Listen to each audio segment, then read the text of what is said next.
Continue on in a roughly related space here. So we just had a little bit of discussion around cybersecurity. We're going to talk about a specific digital risk that someone was looking to manage. And in fact, the work on that was awarded the Joint Decision Analysis Society SDP Practice Award. So we have two of the award winners are here with us today. So I'll introduce them. Their talk title is Safeguarding a National Digital Memory. So our two presenters today from that project. So I'll start with David Underdown. So David's joining us here.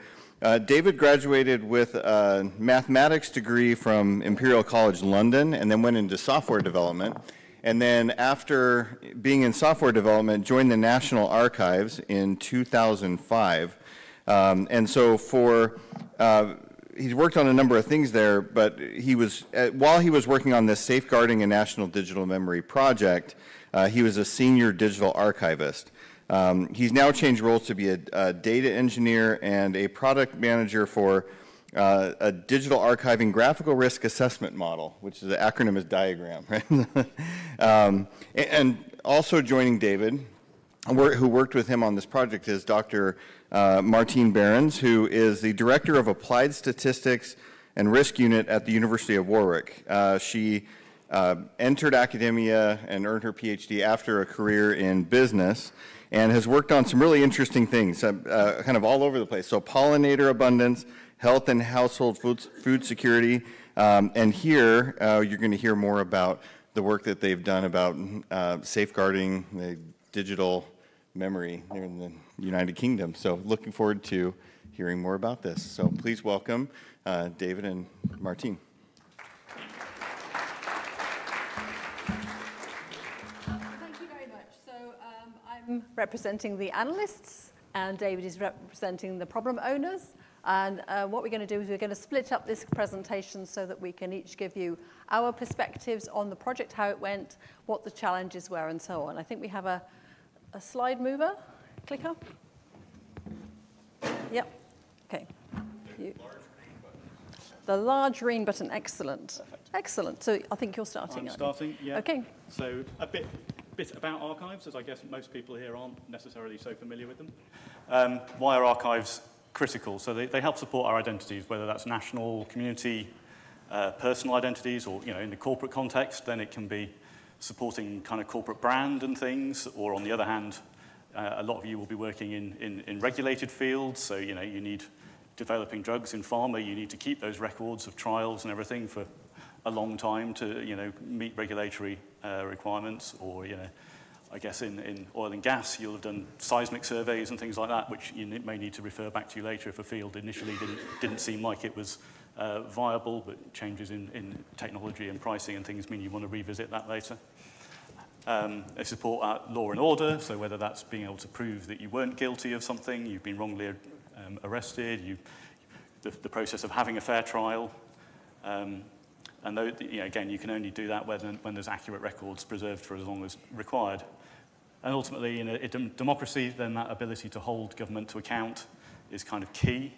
And that's, again, only possible when records are kept securely, transparently, free from any suspicion that they've been tampered with after the event or deleted, hidden, and falsified. I'm sure we've all seen recently in the US, there's been a lot of controversy about records being improperly retained by elected officials after the end of their terms with classified information and so on. So there we go.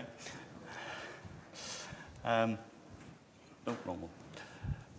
The National Archives in the UK itself, so we're the archive of UK government, so we've got that crucial role in keeping evidence for future generations. We're a non-ministerial department of government.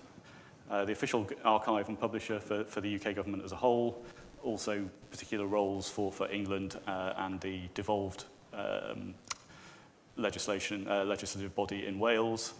And in fact, we're guardians of over 1,000 years of iconic national documents, but also expert advisors to government and others in information and records management. And it's a cultural, academic, and heritage institution. And we've got a leadership role for other archives in England and Wales, and kind of almost a regulatory or at least standard setting role for those, which feeds into some of the work we're going to talk about now. And we're there to secure the future of both those physical and digital records. On the physical side, we go back to the Domesday Book from the 11th century, created after the Norman conquest of England. We've got Shakespeare's will, Jane Austen's will, but also tweets that are being put out by the Downing Street account, the Prime Minister's account, web archives of all the central government websites. With the challenges we're facing, the sharp increase in the amount of material we're holding. On the paper side, we're around, I was going to say it in kilometres, I'll try and convert to miles. I think it's somewhere around 150 miles of shelving currently, and we know that's going to increase by another 30 or 40 miles over the next few years. On the digital side, we're already holding over a petabyte of material. We've all heard about the rapid technological change, so that brings more, and we're now at the point, government departments, if records are selected for permanent preservation, they're transferred to us after 20 years. So we're now really at that tipping point where basically all new records that are going to be transferred to us are going to be in digital form. Budgetary pressures, obviously COVID and so on, and Brexit have had a range of impacts on public finances in the UK. So we need to be able to make the case to our Treasury for why we need funding, why this is important, and to demonstrate to them, we've thought about different things we could do, test and compare which ones are most effective, or believe will be most effective over time in reducing the risks to the digital material. And with this leadership role as well, when we were thinking about building this model, we wanted to make it applicable broadly to archives and bring in experts from other archives as well to make sure that everything was reflecting as broad a range of experience as possible. So the challenges, I started talking about those. So now other things we've heard a lot already about how we're reaching the AI age. So now if a government department is using AI to reach decisions about people or the policies they're doing and using models, how can we preserve those for future research? What does that look like? Even more of our government departments are turning to things like Google Suite for creating records. What is a Google Doc? Unlike older file type of Word documents, there is a individual file that you can take off the file system. With a Google Doc, there isn't actually really anything there. There's fragments of data that are brought together when you ask for the file to be rendered. So what do we do with those?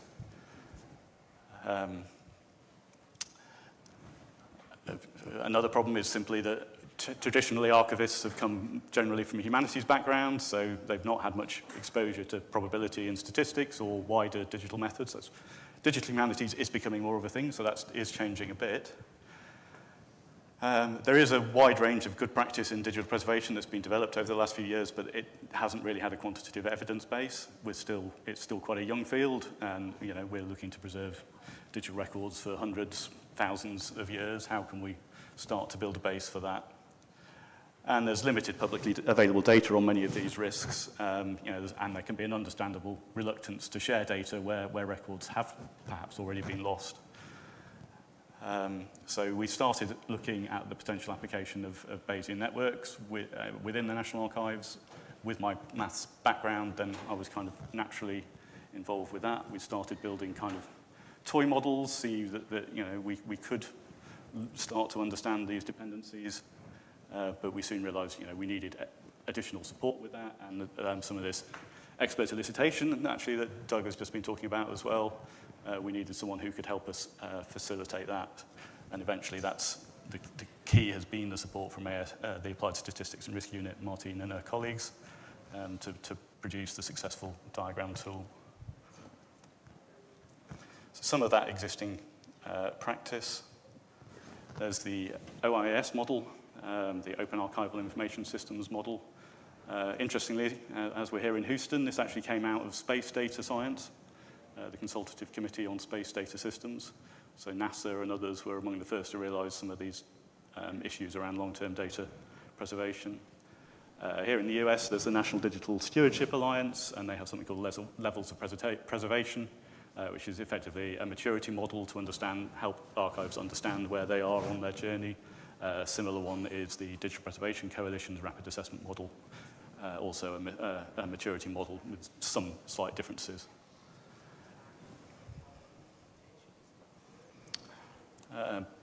So the current efforts in digital archiving effectively go back around 30 years. I mean, there was earlier work as well, but the real development of the field as such, big reports released around 97, 96, 97, and that was also when the first iterations of that OAIS standard were coming out.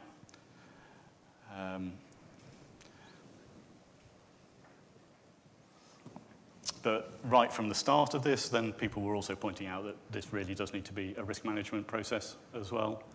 The original report by Paul Conway in 1996 was explicit about that. Shortly after the OAIS standard came out, then David Rosenthal and others were saying, as well as taking this top-down approach of saying this is everything you need to preserve records, you need to be looking from the bottom up as well, which sounds familiar to some of the things we were hearing earlier from Alice as well. You should be explicitly saying what risks you're guarding against. Other models came along, the SPOT model and Drambora, but all of these were quite qualitative. They're very much this idea, risks are high, medium, low, they've got some likelihood of occurring or not, and again, they're very much treating things as being independent, even when in many cases they're quite evidently not. But it's more tractable to think about them in that way. So we wanted a model now that would correctly model all those dependencies, allow archives to understand which of the risk mitigations that they could introduce would have the greatest impact to their risk profile. So that was where Martine began to come in. Thank you. So the question, how can we assess the risk to our digital archives, and how can we then assess the impact of various different strategies we might adopt, is a very specific question within a class of questions which has had a long history. Now, I know some people in this audience are familiar with Simon French and Nadia Papamichael, and they started thinking about this question after Chernobyl. So in a sense, you have a lot of different experts being brought together to make a decision about perhaps something like emergency evacuation, and you need the people who are expert in the atmosphere to say how is the nuclear material moving through the atmosphere. You need the agronomist to say, well, what different kind of crops are going to take up nuclear material in what kind of quantities, and you've got medics saying, well, actually exposure directly and indirectly through food is going to have this amount of excess cancers over the year. So this idea was started about then, and we've been working on that since. And so we have contributed a general methodology, a statistical methodology, which says when you can do this, when can you take these different estimates from different panels of experts and combine them together to make a robust assessment. So the general idea is that the users are decision centers. You might have a board of a company, you might have an emergency committee or whatever making that decision, and they are motivated to work together. This is not a combative situation. They know how they're going to measure their success. They know what their utility is going to be. And they also know how the system works in broad terms. There's a consensus around that. There is no sort of, well, I don't think it works like this. It actually works like this. So we have these kind of consensuses, and they also know who they were going to ask for advice. They know who the experts in the field are. And so these disparate panels of experts in the different kind of domains, they provide to the integrating decision support system their estimates under different decision possibilities, and then you can calculate your utility. So why don't we just build one model? Well, they're infeasibly large. I mean, you might need to know I've got half an hour to decide whether I'm going to evacuate or whether I'm going to tell people to shelter. That's great. My model only takes 3 weeks to run. Not really very helpful. And also, we need to, who owns, in a Bayesian sense, the consensus. So if the meteorological experts own their bit and the medics own their bit, me as chair of the decision-making panel, I don't really have the expertise to then question them, do I? So then new information comes in, and then you've got to completely rebuild your model, unless it's compartmentalized in such a way that you can update one bit, and then you can flow the information through. So some of the things that we need for this to work is a consensus on the utility. So what class of functions can we use for this? What kind of policies are in frame or out of frame? So some of the work I do is in household food security. There isn't enough food for everybody to kill some of the people is probably outside the decision space for moral reasons. You know, you need to know where these stand. And the structure, again, so what influences what influences what directly, what influences it by another route? Can it influence come through several routes for a particular thing? So the principal result is a theorem that tells you when this holds and when it doesn't hold. So basically, if you can check a few things, then you're good to go. And there's a new paper coming out shortly by colleagues, which is showing you how you can generalize the Tower rules for total probability in order to passport the uncertainty through so that actually that doesn't get lost on the way, but it can actually form part of your utility score. So that's going to be very useful. So as this audience inevitably knows, the first thing you need to do when you're facing a problem is the soft elicitation. You go and talk to your problem owner about what is the problem. And very often, it wasn't so in this case, but very often you find the problem isn't what they think the problem is.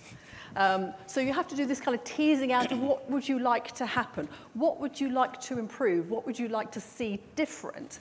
Or what kind of information do you want? So you talk about their stakeholders. Who do they rely on for information? Where do they get their evidence from? What are their values as an organization? And so you have to tease out all of these different parts of the system before you can even really get going. And sometimes this can take several iterations. And although we love to think that our science is lovely and objective, actually we build in huge amounts of judgment in here. In fact, everything's a matter of judgment.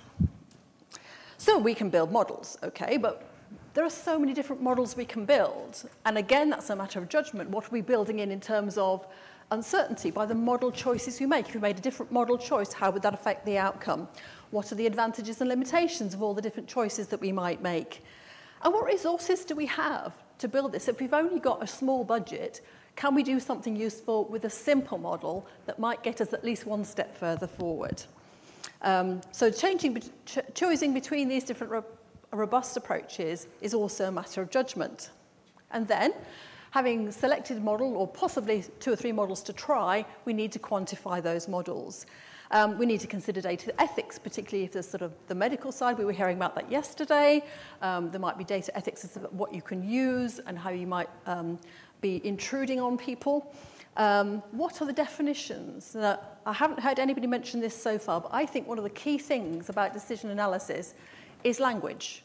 Because you find that you go into a new domain and they use the same words for something different and different words for something which is the same. And actually building up this vocabulary does take time.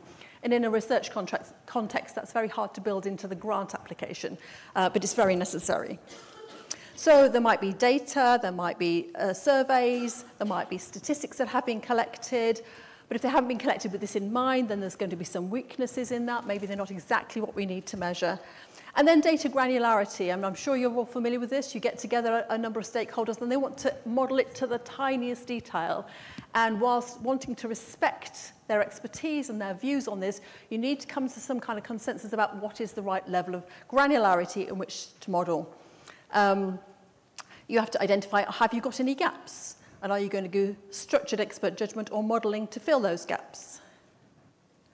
So when we started this project, we started with the soft elicitation, of course, and went through the model building, and then went the model quantification, looking for data that was already in existence, which was reliable. For the gaps, we used structured expert judgment. We evaluated and sent feedback to the archivists. Is this model behaving as you would wish it to? Is it giving the outputs which are useful?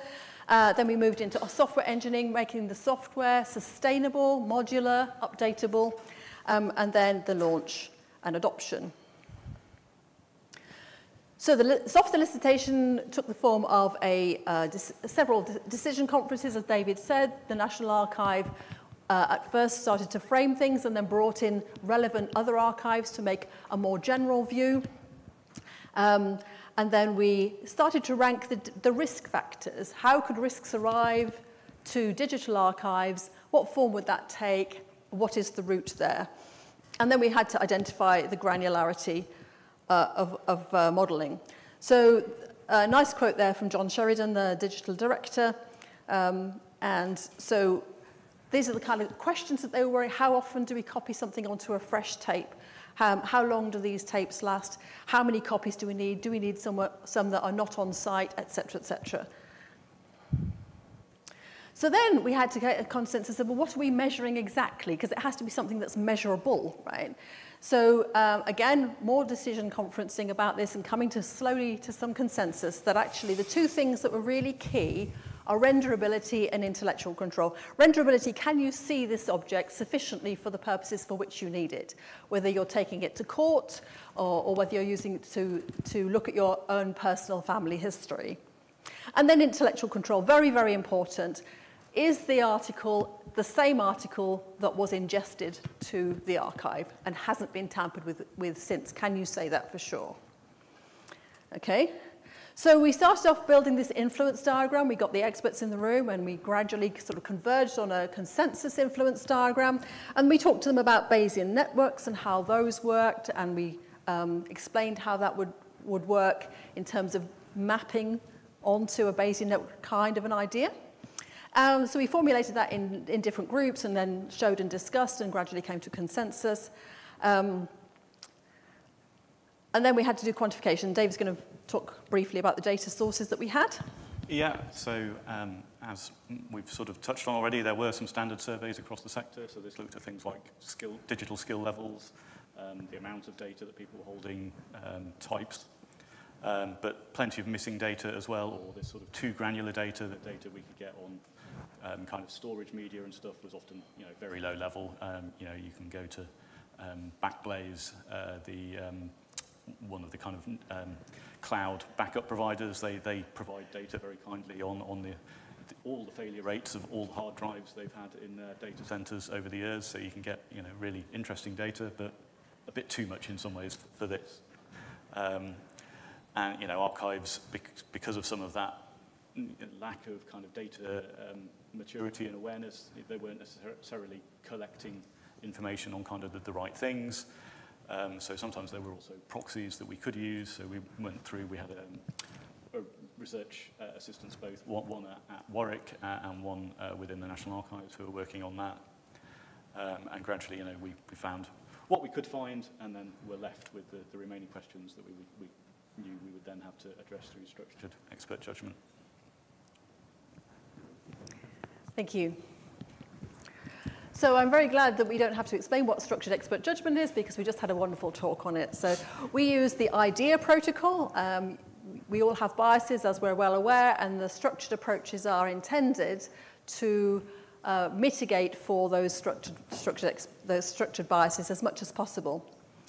So we draft the elicitation questions, and again, everybody has to be answering the same question in their head, so lots of iterations and some testing of those. How do people understand the questions? Is it clear enough? And then the background information, so most of the people who were going to be in the calibration, in the elicitation had also been to the decision conferencing, so we had we knew that they were generally aware of the same background material. So what we have to do then is there's an estimate. Everybody makes a private estimate before they talk to anybody else. So that is their private estimate. And in amongst there are calibration questions to which we know the answer, but they are not distinguished. They are phrased exactly the same as the questions of interest that we don't know the answer to. And then we have this sort of Delphi round where we have a facilitated discussion. Facilitated because you don't want the loud people to do all the talking. So if I'm in any of your structured expert judgments, you will have to shut me up, okay, to let the quiet people talk. So we want to hear from everybody. And that helps to uncover, as Doug said, any misunderstandings with the question, any kind of pieces of information that have recently come to light that not everybody's aware of, and so on and so forth. So you can discuss the differences and similarities of the question, and then you go through a second round, again private, because it's really important that the person there might be some social structures, so you don't want to publicly disagree with your boss if you've got, if you're relying on them for a good reference for your promotion. But you might actually think that they're a little bit out of touch and you've been doing some recent work in this area which gives you a little bit more insight. So what we really want is to get the real beliefs of the experts.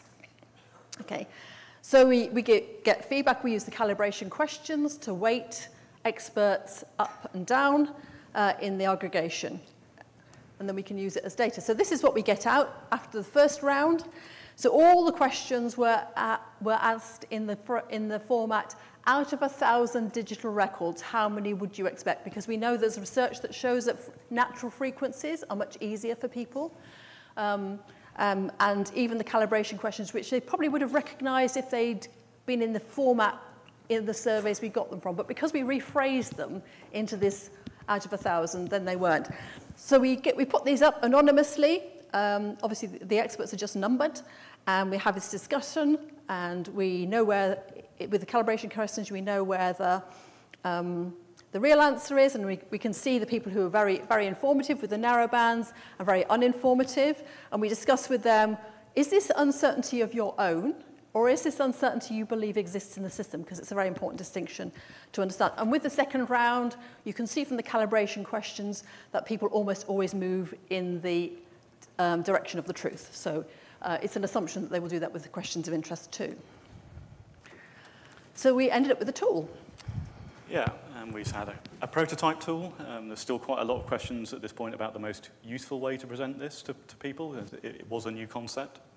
The initial one, we had the kind of input nodes that are now what you set up to represent your archive. Initially, you actually always basically had to put in percentage values for those, so people were struggling a bit with things like technical skills of your archive. What does 85% of possible technical skills mean versus 50%? So we went through a round of initial kind of sharing of this through webinars and things, did some more formal user research as well. So we changed those input questions in the end. So using some of those existing maturity models and things earlier, asking people, because many archivists will already have assessed themselves against those. So what level are you at on a particular question in that? Translate that into a percentage. So that brought us the new one. Initially, we were building all this in Shiny Apps as a Shiny Apps dashboard, which let us iterate very quickly and produce this very quickly, but we found it had some issues. As a government body, we're bound by the web accessibility regulations, so we had to also make something that met all those regulations, and eventually we discovered that that wasn't going to work within that. Another thing that we've incorporated into the final version, again, people, when they were seeing the utility values coming out, it's like, well, what does that mean? Is that good or bad?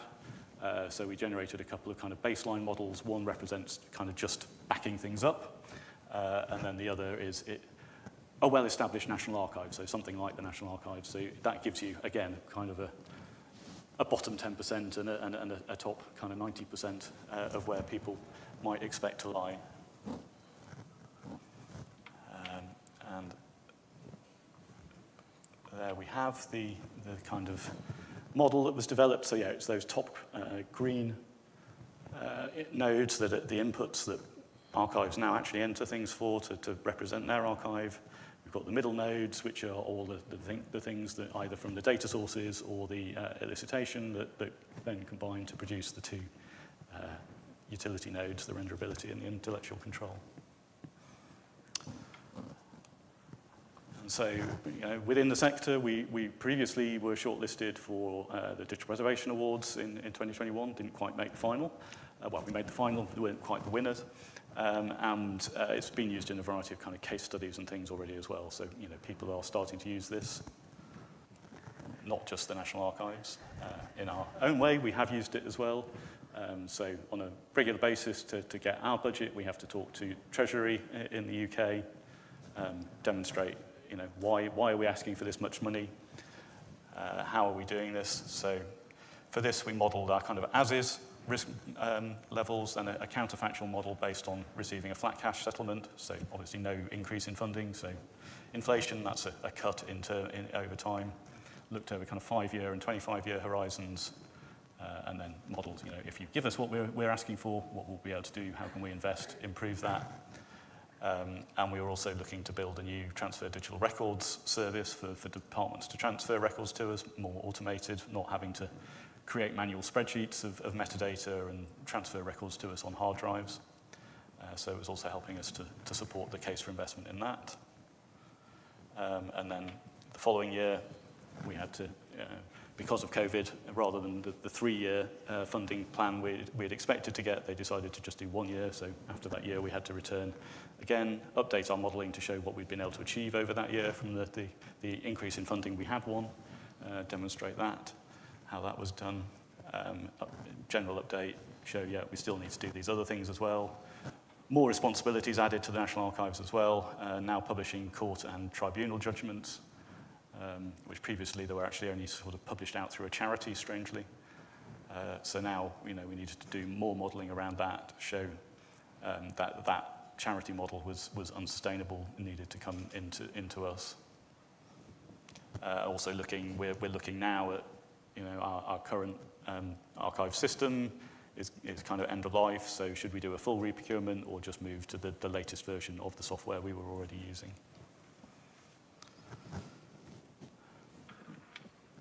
And we're already seeing, reach beyond the UK. The initial webinars and presentations, we had a range of European archives, Libraries and Archives Canada, NARA here in the US, National Archives of Australia, worldwide universities. The work's been cited in a Turkish PhD student's thesis, very recent article where they were looking at records management for the Northern Water Board in Malawi, where again they were citing this work. And while we've been here in Houston, we went down to Rice University to talk to archivists there about this as well.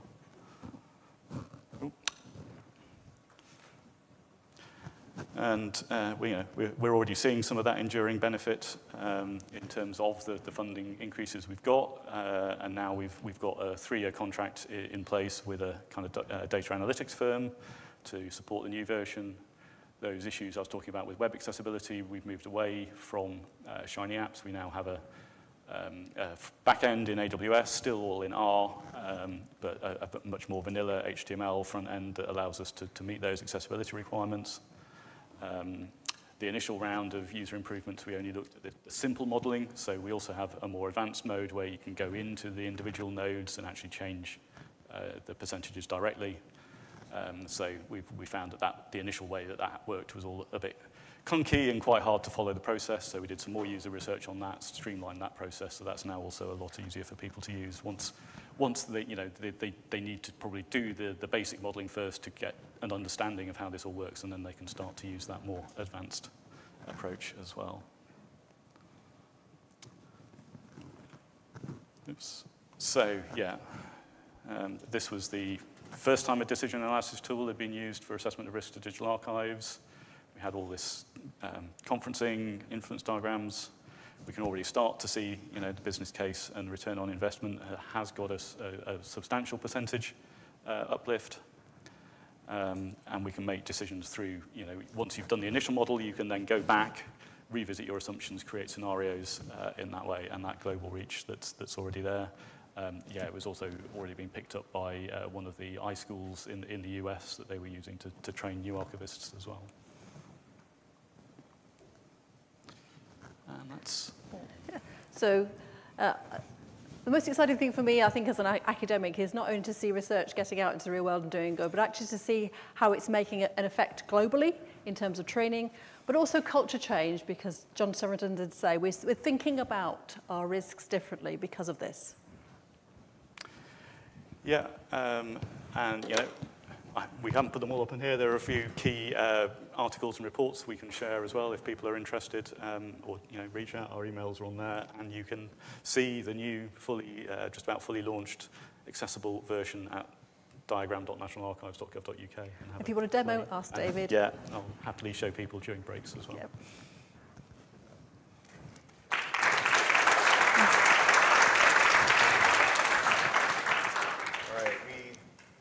Works now. Okay, so we do have a few minutes here. We have about 10 minutes for questions here, I think. Let's see. Yeah, so let me know if there's anything online, but do we have any hands up? So there's some in the middle here, it looks like, and in the back. But again, Tom, I'm sorry, when I look back, it's a bright light. Thanks, a really interesting presentation, and interesting situation for something that we all just take for granted, that someone is somewhere looking after this data and ensuring integrity. Just questions how you articulate the risk to motivate action, and then how you had those discussions about reduced risk to motivate further funding, and defining like the quantifying, or how you tell the risk story in relation to increased investment to reduce risk. So yeah, I mean, we use the basic utility values that come out. We can then build a narrative around that. So that's been up to our digital director, John, who actually kicked off a lot of this work, putting that together. As I say, then it was perhaps in the end quite useful. We had that kind of first year where we could go, actually, we've done stuff. You can see we've already done stuff, helping building further the credibility that the kind of Treasury economists were seeing that we are using this in a real way. We've also had comments, haven't we, from some private archives that have used it and said the outputs are exactly the sort of thing I need to put in the report to my managers. I can see that this is my baseline, this is how I compare to the National Archive, this is how I compare to simply chucking everything on the cloud. So we're doing better than that. Maybe we've got some work to do. But then if we put in this scenario, maybe it's around staff training, maybe it's about refreshment rate or whatever it is, I can see that my renderability goes up by such and such a percent, or my risk to intellectual control. And so you can actually see that changing. Whereas before it's always been an argument, well, everybody wants more money for stuff, right? Everybody wants more money for kit. But actually to be able to quantify that was really helpful in making a business case. Yeah, and there was quite a lot of kind of analysis paralysis as well. There's so many options, and archivists were so busy. Caleb was talking about it yesterday, or Jonathan, like in many public sector things, most people are wearing multiple hats and dealing with multiple things. So sometimes, although we've said today, making no decision is a decision, but it's still easy sometimes to kind of go, well, we'll leave that a bit and come back to it in a few years. The problem is digital doesn't really like that. That's when things do get lost and damaged. So this helps people know somewhere they can start and genuinely say, well, yeah, that. Yeah, thank you very much for a very interesting presentation. Looks like a very well-constructed model. The question is simple, that you've made the case for a substantial budget uplift. What progress has been made, if any, with the decision makers in achieving the actual budget uplift? We have had, yeah. You actually have. In other words, the decision makers looked at it and said, that's persuasive. Yeah, that was, it was definitely something that kind of resonated with those Treasury economists. They could understand again what was. Is there like a percentage uplift you can provide? I should have looked it up. I think it was at least 12-15%, I think, on the first round. And well done. Thank you.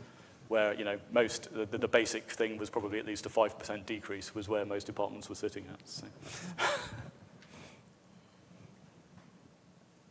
Hi, very impressive work. I think it was very, one of the nicest application of Bayesian network for an actual case that led to a successful outcome. I guess usually people get a little intimidated when you pronounce the word, so I feel that kudos to you. I wanted to maybe you to comment on the modeling journey. Why did you choose that path? And how did you make it work, right? And why did you decide to make the tool yourself as well? So the modeling journey is, for me, it's a standard way of working. So you do start with the question, what is really the question? And really helping the decision maker to come to the decision about what the decision is. And actually uncovering the language and what are their beliefs, because I always come in as the ignorant person from the outside, and I can ask those questions without feeling embarrassed. So I don't quite understand how that is. And I liked some of the things that Elaine said yesterday about in that part of the journey. If people say something to you several times, take notice. And sometimes there's somebody who's very insistent on a different view, and welcoming them in rather than saying, oh, that person again, how can we get them to shut up? But actually say welcoming them in and saying, you obviously have some perspective that I really need to understand. Can you tell me about it? And really then you can take that into account. So that is always a very important starting point for me in really understanding the question so that I know I can really do something about it, as I said, because I'm coming in from outside.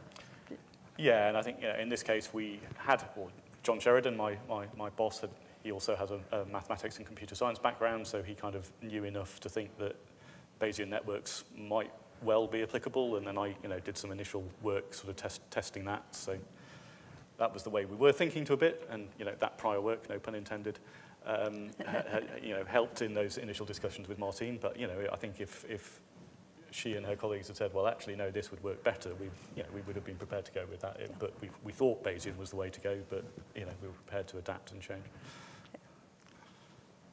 Other questions?